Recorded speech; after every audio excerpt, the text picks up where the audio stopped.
गौरिका और भाई सरपंच भाई सुरजीत सिंह, सरपंच विनोद सरपंच और समस्त गुडियावाली गांव के सम्मानित बुजुर्गों का,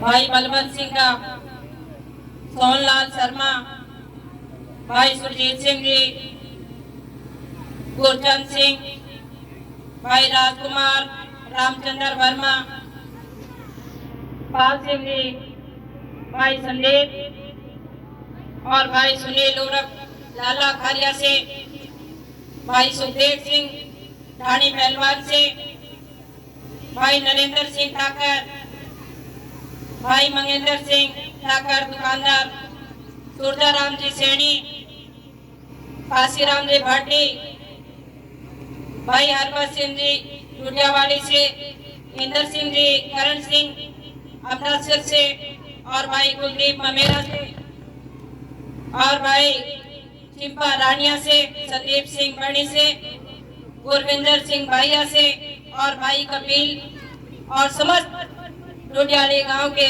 सभी ग्रामवासियों का, मातृशक्ति का और आज की युवा नौजवान पीढ़ी का और देश का उज्जवल भविष्य प्यारे बच्चों का यहाँ पहुँचने पर हार्दिक अभिनंदन करती हूँ, स्वागत करती हूँ। और जो आज आपने इतना मुझे प्यार मान सम्मान दिया तो मैं आप सभी का तहे दिल से बहुत बहुत धन्यवाद करती हूँ। साथियों, जो आज आपने यहाँ पहुँचने पर जो हमें मान सम्मान प्यार दिया, मैं आपको विश्वास और वादा करती हूँ आपके साथ कि जिस हिसाब से आज आपने यहाँ पहुँचने पर हमें मान सम्मान दिया, मैं आपकी हमेशा ऋणी रहूंगी और इसे 10 गुना करके लौटाने का काम करूंगी। जो आपने मेरे को मान सम्मान दिया, शायद आपने मेरे को इतना कुछ समझा और आपने जो मेरे पे विश्वास बनाया है, तो मैं आपसे वादा करती हूँ कि हर संभव हर टाइम मेरे घर के दरवाजे आपके लिए खुले रहेंगे। आप किसी भी टाइम आना, आपको पूछने की जरूरत नहीं पड़ेगी।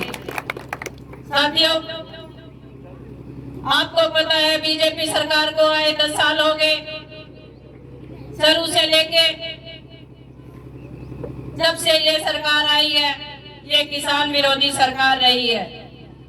इस सरकार ने ऐसा कोई वर्ग नहीं छोड़ा जो इस सरकार के खिलाफ धरने पे ना बैठा हो, चाहे किसान हो, मजदूर हो, कर्मचारी हो, व्यापारी हो, आशा वर्कर बहने हो, और यहाँ तक कि हमारे जो सरपंच भाई थे वो भी आपने देखे होंगे कि किस तरह इस गंदी सरकार के साथ उन्होंने लड़ने का काम किया। किसानों का आंदोलन चला, जब हमारे भाई किसान जो अपने हक के लिए लड़ने लगे, हकों पे बात आई तो इस गंदी सरकार ने उन पे भी लाठियां बांधने का काम किया था। उसके बाद जब सरपंचों का आंदोलन हुआ तो इस सरकार ने पहले 50% आरक्षण दिया महिलाओं को और उसके बाद में आपने देखा होगा कि पंचकुला के अंदर किस तरह बीजेपी सरकार ने उन्हीं महिलाओं पे लाठियां भाजने का काम किया। उसके बाद एक बात और मैं कहना चाहूंगी कि जब इनको सत्ता में आना था तो इन्होंने ये कहा था कि किसान की आय दुगनी की जाएगी। हमारे किसान भाई बैठे हैं, आज के युवा नौजवान बैठे हैं, मैं आप ही से पूछना चाहती हूँ कि किसान की आय दुगनी कर दी क्या? जो इन्होंने वादा किया था कि 15-15 लाख रुपए आपके खाते में डाले जाएंगे, या महिला शक्ति बैठी है, मैं इनसे पूछना चाहती हूँ, माताएं बहनों, एक बार हाथ खड़े करके बताओ कि किसी के खाते में 15 लाख आए हैं क्या? हमें पता है, हम सारी जो इनकी कुरीतियां हैं उनसे गुजरे हैं, हमें पता है कि ये सरकार किस नीतियों पे उतरी हुई है। ये किसानी को खत्म करना चाहती है, ये हमारी खेती बाड़ी को खत्म करना चाहती है, क्योंकि किसानी को खत्म करने के लिए और किसान को खत्म करने के लिए इस सरकार ने जो किसान जिसको किसी पोर्टल का पता नहीं है, इस सरकार ने उसके खिलाफ नए नए पोर्टल बनाने का काम किया। और जब बीजेपी सरकार को दोबारा में सत्ता में आना था तो इस सरकार ने एक बार फिर ये बात रखी थी कि 5 साल बाद दोबारा जब चुनाव आया तो किसान को फिर बहलाने फुसलाने का काम किया और कहा था कि स्वामीनाथन रिपोर्ट लागू करेंगे।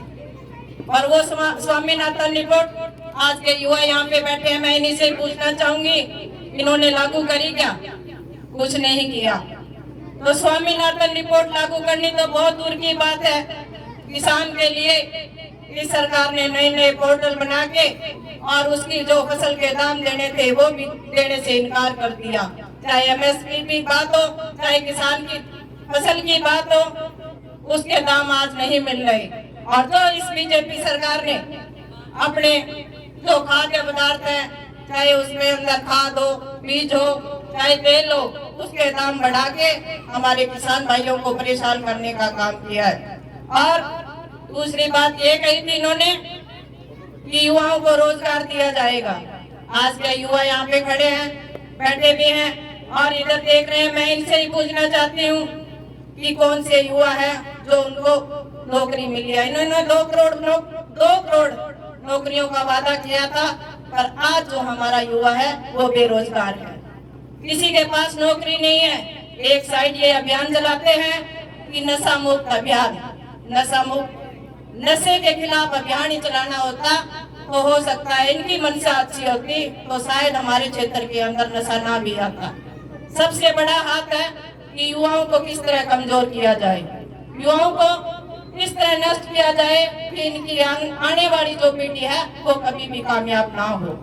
आज जो चिट्टा हमारे क्षेत्र के अंदर बिक रहा है, सबसे बड़ा नशा जो चिट्टा है वो उसकी भागीदारी जो करी है वो बीजेपी सरकार ने करी है और यही सरकार चिट्टा लाने वाली है।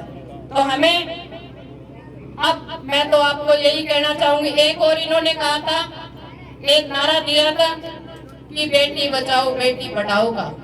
आपने देखा होगा कि बेटियों पे, हमारी जो गोल्ड मेडलिस्ट बेटियां थी उन पे इसने इन गंदी सरकार ने किस तरह उन पे अत्याचार किए। और आपने मीडिया के माध्यम से और फोटो में देखी होगी कि किस तरह हमारी बहनों को, हमारी बेटियों को, जो देश का भविष्य है, गोल्ड मेडलिस्ट बेटियों को इस गंदी सरकार ने अपने पांव तले कुचलने का काम किया।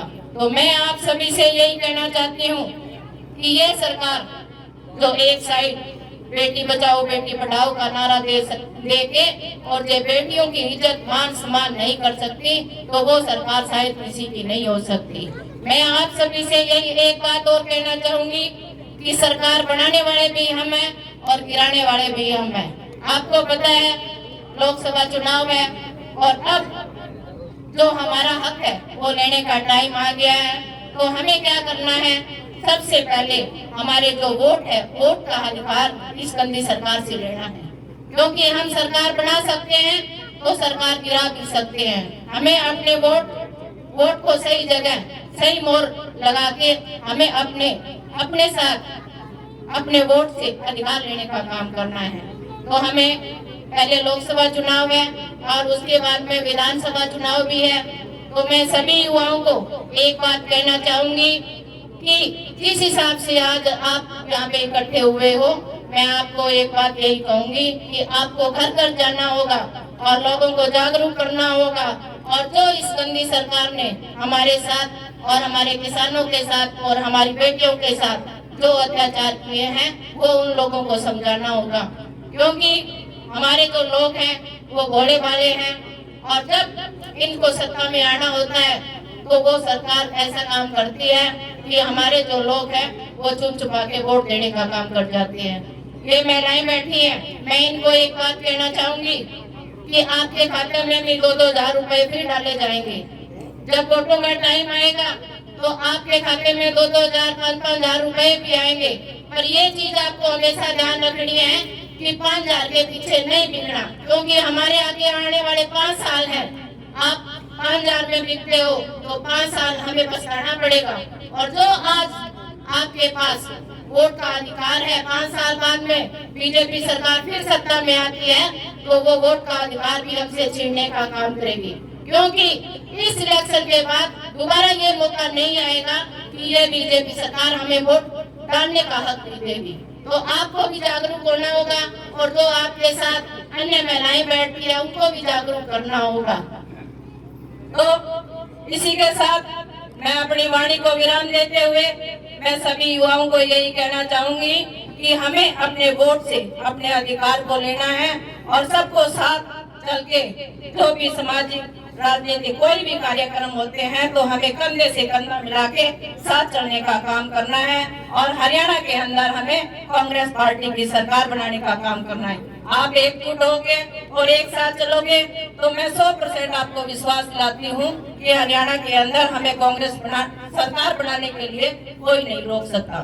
तो अब से आपको जागरूक होना होगा, एक साथ चलना होगा और अपने वोट का अधिकार है उसका इस्तेमाल सही तरह से करना होगा। इसी के साथ एक बार सभी डोडाली गांव के सभी ग्रामवासियों का तहे दिल से बहुत बहुत धन्यवाद करती हूँ। जय हिंद, जय भारत, जय किसान।